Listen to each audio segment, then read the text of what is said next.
What's on, ladies and gentlemen? My name's Ross, I like games, and today we need to finish off our look at all the new cards from, well, the new Keyforge set from Mass Mutation. We've looked at 6 houses so far, but there are 7 houses in Mass Mutation, so it's probably time we looked at the Grand Star Alliance, and there are quite a few of these, so we should get rolling. Access Denied is an upgrade with an amber bonus that says this creature cannot reap. Clearly not one to put on your own creature, but if there's one of your opponent's creatures that you think is looking to reap in the near future, or has a particularly good reap skill, it's got your back. Blast Shielding is another upgrade. Do remember the Grand Star Alliance tend to have, or at least they did in Worlds Collide, more upgrades than your average house, so expect to see lots of upgrades. Upgrade with an amber bonus that gives you +2 armor, and after the creature is used, its controller may attach Blast Shielding to one of this creature's neighbors. Oh, cool. Basically, it just means you can move it around as you need to. It means you can move it around. One of the things I really like about this, if there's a creature that you really want to protect that isn't in play when you play Blast Shielding, you can then play that creature next to the creature with Blast Shielding, and then it does have the benefit of it. You can even keep moving it down the line to it's always on your flank creature, so you can always move it over immediately if you need to. Something to bear in mind. CREWMAN JORG, 3 power, 0 armor creature. Also a thief, so clearly a, well, what should have been a Shadows creature. It brings a capture enhancement into your deck. That is to say, by virtue of this card being in your deck, one of the cards in your deck will have a capture enhancement. When you play it, a friendly creature captures an amber. And it's got an action whereby if CREWMAN JORG has no Star Alliance neighbors, you steal an amber. An action to steal an amber is good. We've seen this many times before. Shadows have a bunch of these. Yancey Gang would be a nice example. But, and of course this is a Shadows creature that has found their way into the Grand Star Alliance, but like we often see with things like this, it's not as easy as with Shadows. There is a downside. You must have no Star Alliance neighbors. Demo Alien. Now we've seen this in all the other houses, so I will be quick. What we have here, like in the other houses, we are mashing 2 houses together. So all the aliens will have the Grand Star Alliance bit. That is when you fight, you look at the top 3 cards of your deck, put one in your hand and one on the bottom of your deck. They'll all do that, because that's the Grand Star Alliance bit. Demo Alien is the Dis Alien, so when it's destroyed you steal an amber. That's really good. It's the best one of them. Dino Alien goes up to 5 power, and when you play you may exalt it. Put an amber on it from the common pool, remembering that if it gets destroyed, your opponent gets that amber. And if you do, you deal 3 damage to a creature. Sacro Alien is a 5 power, 2 armor creature. It's a Sanctum one, no extra skill, but you do get the armor. Lyco Alien is the Untamed one, and it gains Skirmish. When you start a fight, you take no damage in return. Techno Alien is the Logos one, and when you reap, you discard a card from your hand. If you do, draw a card. And Umbra Alien has Elusive. If you are attacked, you take no damage. It is the second time it is attacked that it will. There we go. They're the aliens.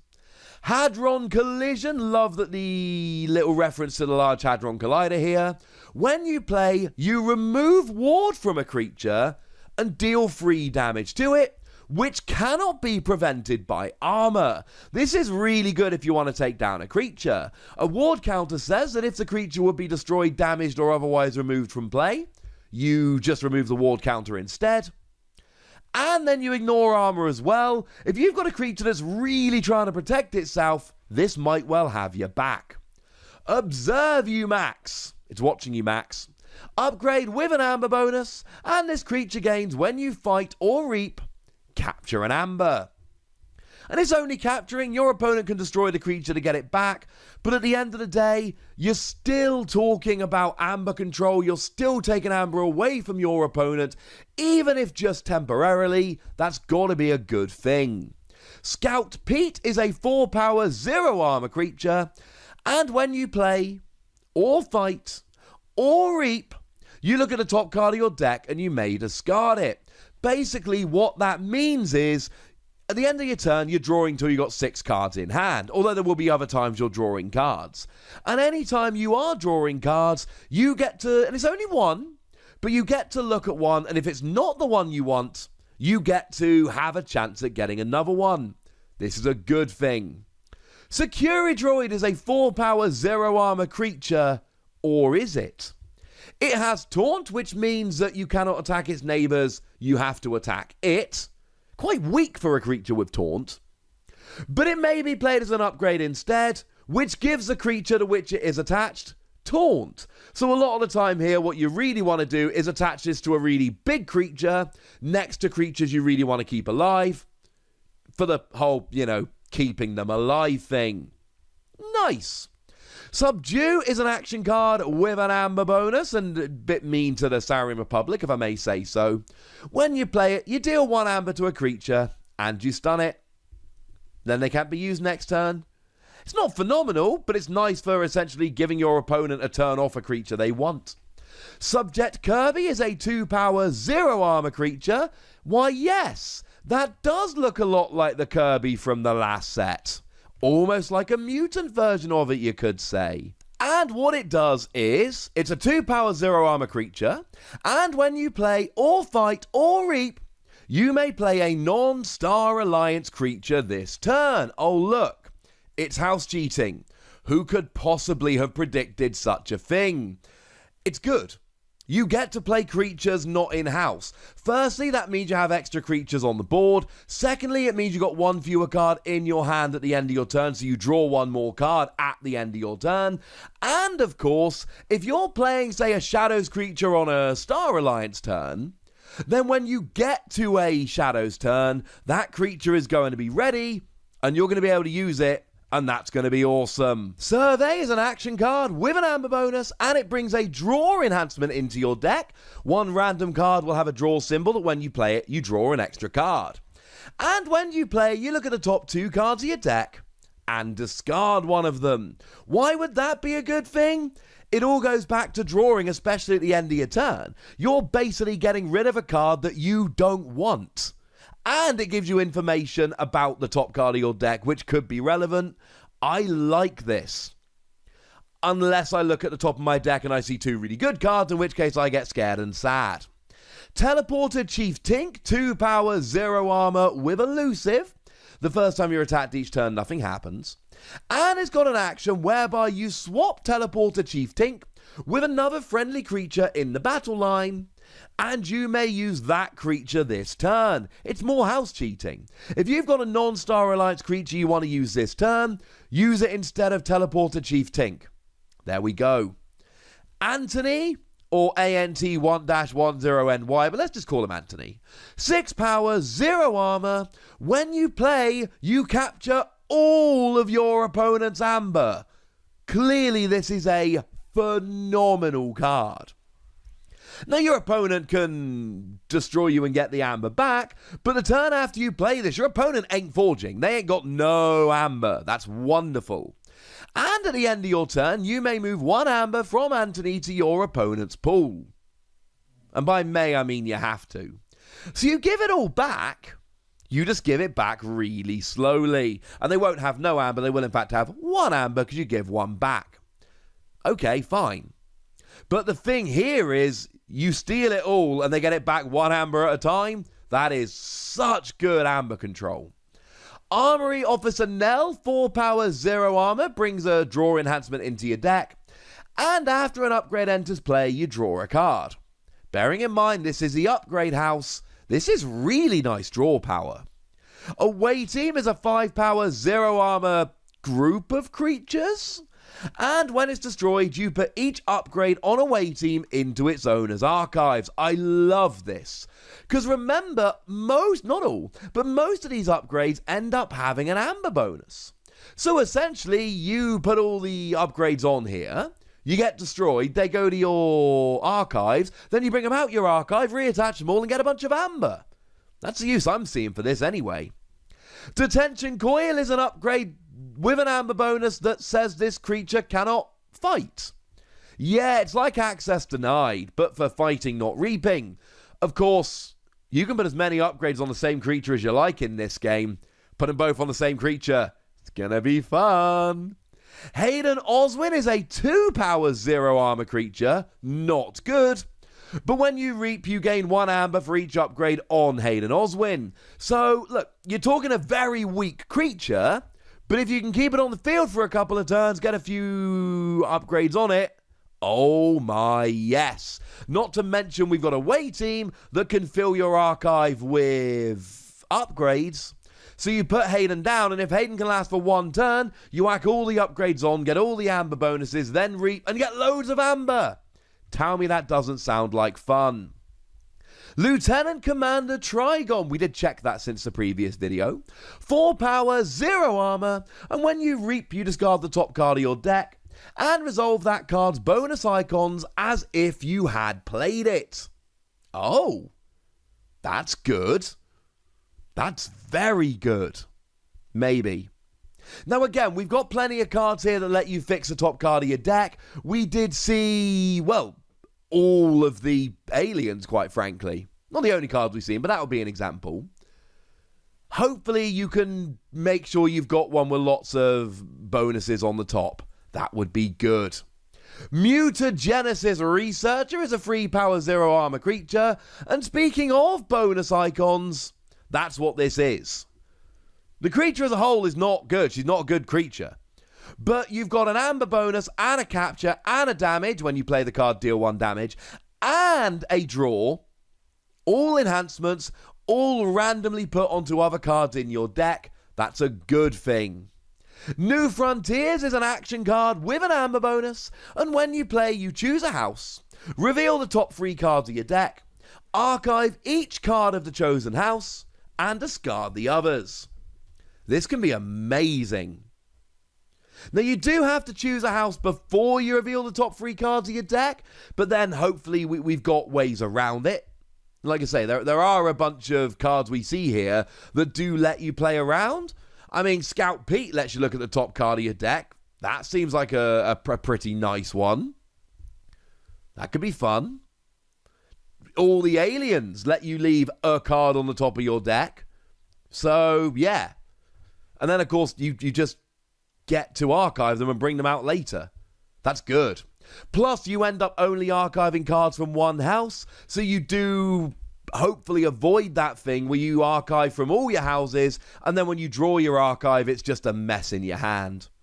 Particle Sweep is an action card with an amber bonus, and you deal 2 damage to a creature, unless it's a mutant, in which case you just flat out destroy it. Amber bonus and destroy a creature? Sounds good to me. STEALTHISTER is a 3 power 0 armor robot with elusive. And of course, what the robots do is they can be attached as upgrades, and they do what they have, i.e. STEALTHISTER has elusive, so when you attach it as an upgrade, you give the creature elusive. Ambassador Lou is a 4 power 0 armor mutant politician. Weird mix of traits there. And it's got an action that lets you discard a card from your hand.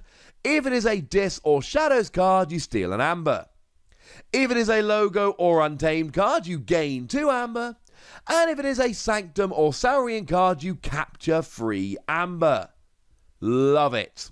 Obviously, this is going to be highly dependent on which houses you've got in your deck and which cards you got in your hand. And you do have to discard a hand in order to use it. But you're either stealing an amber, good, gaining 2 amber, good, or capturing 3 amber, good. Nice. Commander DHRXGAR. Yeah, I'm not even going to try and pronounce that. 4 power, 0 armor, and after an upgrade is attached to Commander DHRXGAR or one of its neighbors, you gain an amber. This one I love. We've already said that the Grand Star Alliance tend to have more upgrades than other houses. And we've already said that you can attach as many as you like to the same creature. So even if I've got 4 on, I can still put more on. And now you're gaining an amber every time you put an upgrade on it? Or its neighbors? Yes! Bearing in mind, if you put this next to HAYDEN OSWIN, then you gain an amber every time you put an upgrade onto Hayden, and then you get to reap to gain the amber as well. That is a combo, and look, your opponent's going to try and take down the creatures before you can do it. Oh, but if it works... Bearing in mind this is a permanent skill, so if you've got like an archive with 7 upgrades and Commander DHRXGAR here, you can just play him down and then attach all of your upgrades and gain all of the amber right there and then. Bearing in mind you get extra amber, I'm kind of in love with this card, I'll be honest with you. Ensign EL-SAMRA brings free draw enhancements into your deck, that's a good thing, and has an action whereby you reveal a card from your hand and resolve its bonus icons as if you had played it. But you haven't played it. It's still in your hand. So if you've got, and we've already been told that you can fit up to 5 bonus icons on a card. If you've got a card with 5 bonus icons, reveal it to get the icons with Ensign EL-SAMRA, and then play it to get them again. Seems legit. Exchange Officer, when you, 3 power, 0 armor, and when you play or fight or reap, you use a friendly Star Alliance card. Nice. And generally speaking, I believe this one actually turns up as a creature of another house, which is good. Hapless Cadet. I mean, the artwork alone makes me love this card. But it's actually phenomenal. 3 power, 0 armor with Taunt. You cannot attack its neighbors. You have to attack it. But when it's destroyed, your opponent loses 3 amber. How cool is that? This is legit one of my favorite cards from Mass Mutation. I don't know if it's my very favorite, but it is one of them. It is right up there. And of course, you know by this stage I'm kind of obsessed with HAYDEN OSWIN. Put it next to HAYDEN. Oh, fun times.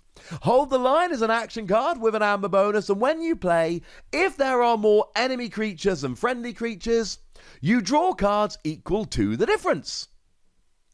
Nice.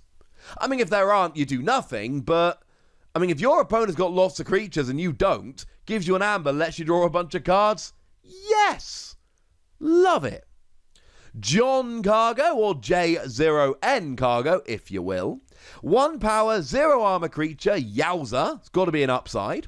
When you reap, you discard the top card of your deck and reveal your hand, and you archive each card that shares a house with the discarded card. But again, you want to be using cards like Pete and the Aliens, etc., to try and make sure that this works, that you actually use it properly.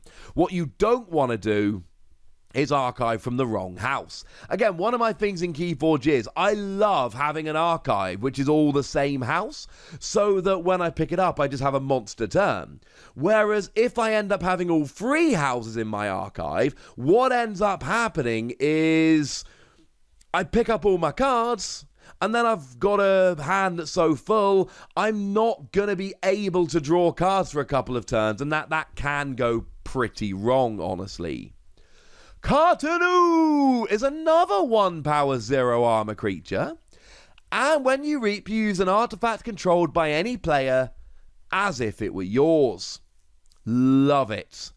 Absolutely love it. I mean, the classic example here is Nepenthe. Nepenthe is the one whereby you destroy it, but then you get to grab any card from your discard pile and just play it. Well, you don't have to play it, but you put it into your hand. It's really good. But when you play it, it gets destroyed. Yeah, so use that. Do it. Do it. Really good when the artifact destroys itself when it's used. Matter Maker is an artifact that gives you an amber bonus, and you may play upgrades as if they were the active house. This is phenomenal. Firstly, you can play more cards, gain more amber, empty out your hand more so you draw more cards at the end of your turn. All of this is amazing. But then remember that Commander DHRXGAR lets you gain amber every time you attach an upgrade. And HAYDEN OSWIN gains 1 amber for each upgrade on him when you reap. Yeah. So you want to attach as many as you can, and all of a sudden this just becomes phenomenal. And even if you've not got some silly combo going on, you're playing more cards, gaining more amber most of the time. Most upgrades have an amber bonus, and emptying out your hand so you can play more cards or draw more at the end of your turn. Yes! It's no cat, but it's still pretty good. Z-Force Agent 14. I'm only joking, it's Zed. Zebra. Z-Force Agent 14, 5 power, 0 armor creature. When you fight, you gain an amber for each upgrade on him. Oh. So it's the fighty version of HAYDEN OSWIN, and I think I've made my thoughts about that card pretty clear. One thing to bear in mind, fight skills only activate when you survive the fight. So you've got to have a little creature to pick on to be able to use it. You'll take damage back. This will end up having an expiry in a way that HAYDEN potentially might not, especially if you can protect it with stuff like Taunt. And then just a few upgrades to finish us off here. Z Particle Tracker is an upgrade with an amber bonus, and this creature gains fight. Search your deck for an upgrade and put it into your hand. Oh, that gets you more upgrades. We've talked a lot about how good that is. Z-Ray Blaster gives you an amber bonus, and this creature gains 3 power. And before fight, deal 3 damage to each neighbor of the creature this creature fights. So it works even if you don't survive the fight. That's nice. And Z-Wave Emitter gives you an amber bonus, and at the start of your turn, you ward this creature. We talked about the ward counter. It's the one that, if it would be damaged, destroyed, or otherwise removed from the play, you just remove the ward counter and the creature stays around. And you get a new one at the start of every turn. You know I want to use this on HAYDEN OSWIN, alright? Kind of love that card. There is a deck out there, especially in this set, where it's got an upgrade / creatures that use upgrade suite, which is just broken. And I want that deck. And hey, if it's got the 7 sins in it as well, I might finally have found the Keyforge deck I'll pay a ridiculous amount of money for. Don't tell my wife. But do tell me what you think about all of these cards and which ones are your favourites in the comment section. Go nuts! Be nice. And then make sure you like this video, subscribe to this channel, follow me on Twitter at the Wossy. That's where we talk Keyforge and a whole bunch of other games. And please do consider checking out patreon.com/PTCGradio, where you can support the channel, get some bonus podcasts, all kinds of fun things. But by far the most important thing as always, look after yourselves till next time, would ya? Thank you very much for watching. My name's Ross, and you've been watching Wossy Plays.